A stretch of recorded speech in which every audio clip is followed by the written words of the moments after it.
Let's talk Brock Purdy. Perfect passer rating. He struggled before the bye week. He had a week off. He got some rest for his arm. He watched the film. He looked in the mirror. I don't know, man. He's on fire. He was great against Jacksonville. He was better against Tampa. Has he silenced his critics entirely? I think so. I had this thing going right now in the NFL, honestly, from a quarterback standpoint, right now this week. I think so. Like, everyone knows that I called Brock Purdy dink and dunk last year. It's been talked about over and over again. I get it. I did correct myself, said I don't think he's dink and dunk. Originally, when I said dink and dunk, what I meant was he just doesn't have that high-end arm talent. Not that he doesn't want to take shots, it's that he doesn't have that talent. Then I took that back because clearly that's the wrong definition. But I said I think his arm strength is going to hinder him at some point. So far, I've been wrong about that too. It hasn't hindered him at all. And yesterday in the game, he threw the pass that I've been waiting for. He actually threw two passes. That first one to Ayuk, when Ayuk was held, I tweeted out that was my favorite Brock Purdy pass of all time right there. And then third quarter, I had to retweet that. Correction. That is my favorite Brock Purdy pass of all time. So he's continuing to check boxes. The guy's playing good, zero question about it. He's checking boxes as far as like his arm talent, his arm strength is by far good enough. If you can throw 40 yards down the sideline, that's all you need from a quarterback. You don't need Kaepernick who's throwing 60 yards. So I was wrong about it hindering him.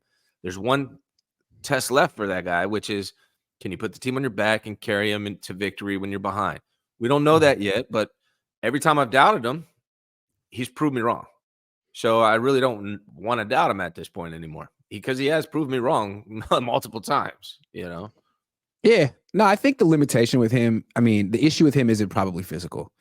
Although Kyle Shanahan is aware of it. Like he said Baker Mayfield could take 3 hitches, throw the ball 60 yards. You know, he said today, can Brock take 3 hitches and throw the ball 70 yards in a Hail Mary? Probably not. So it's like, okay, so his head coach knows that. He did say that today in the conference. Can he take 3 hitches and throw the ball 70 yards in a Hail Mary? Probably not. It's like that was my original adjustment of Brock. And I don't think I was wrong about that. Yeah. And I think what Kyle's saying is like, sure, like maybe not, but that's not part of the offense. Like what we ask him to do in our offense, he can execute. Right. Fine. But you have to acknowledge that he's in the best situation or one of the best situations. Jalen Hurts too. This applies to Jalen Hurts. But your defense is killer. You have your left tackle's killer. Your running back, all your weapons are great. Yeah. So it's hard to differentiate. It's hard to tell what exactly you bring to the table or how important you are because you're never losing. Like Baker Mayfield yesterday, Brock was better than him. But Baker was on the inferior team. Baker was on the road. Baker was trailing the whole time. Baker didn't have a run game. Baker didn't have a defense like that. And he battled. Like, what happens if you switch him? Baker probably would have had a great game and Purdy would have battled too. I don't know what it would have looked like, but I think it's important to remember that the guy's on a great freaking team. And when you take away a couple players and he doesn't have that kind of advantage, and maybe he falls behind out of bad luck or whatever, that's the test now. And I think the fourth quarter is the test. But again, like he's very rarely in close games in the fourth quarter anyway. And that's partly a testament to him.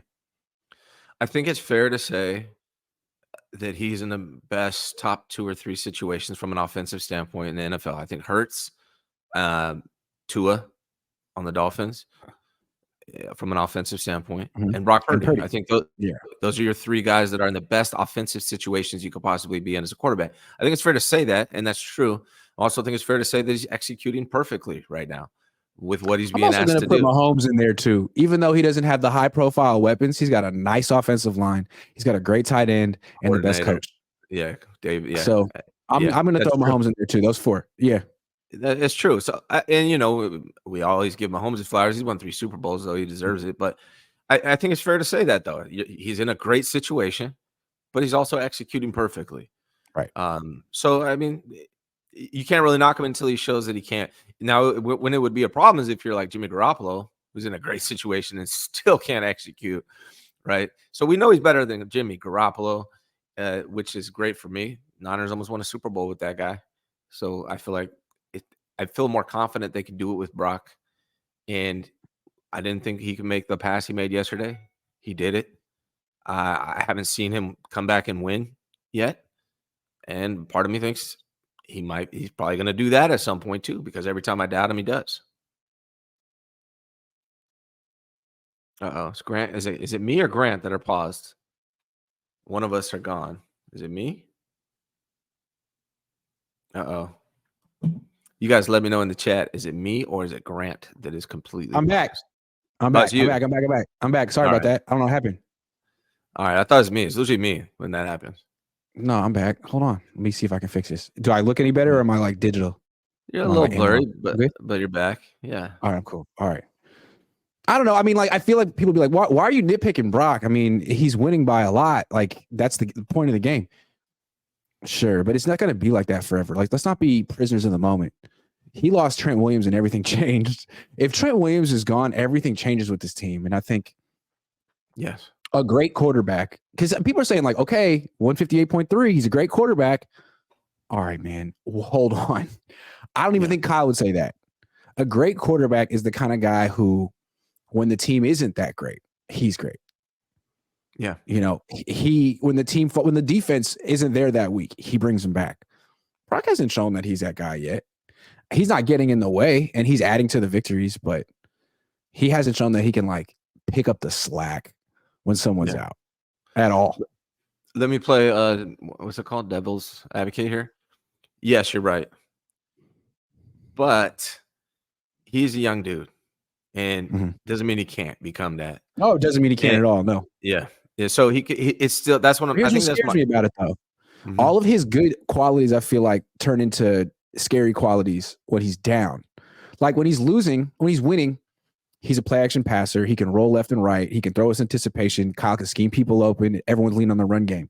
When he's trailing, all of a sudden, he's just dropping straight back and throwing. There's no play action. There's no rolling out. There's no running. And how he's trying to like beat coverages with anticipation. And he doesn't throw with a lot of zip. And sometimes he's right and sometimes he's wrong. And I think that's where the turnovers come through. But it's like, how often is he really in that situation? Very infrequently. You're right. He's throwing to the most wide open wide receivers in the NFL. That's just a fact. That's the play action. That's the play action scheme. That's what Kyle does because it looks just like their run plays. Yes, so he is playing regardless. Kyle Shanahan is down.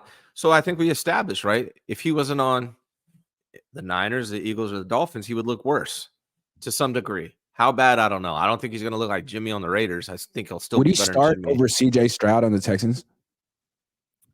Well, I think CJ's better than Brock, in my opinion, or at least he's going to be. I feel like that. I do. Yeah. But I don't know if he would. No, I don't. No, I mean, you got to. If you're talking about a fair, open competition, no, not at all. Especially not if they draft him with the second overall pick. They're not going to do that either. So there's no way they would do that.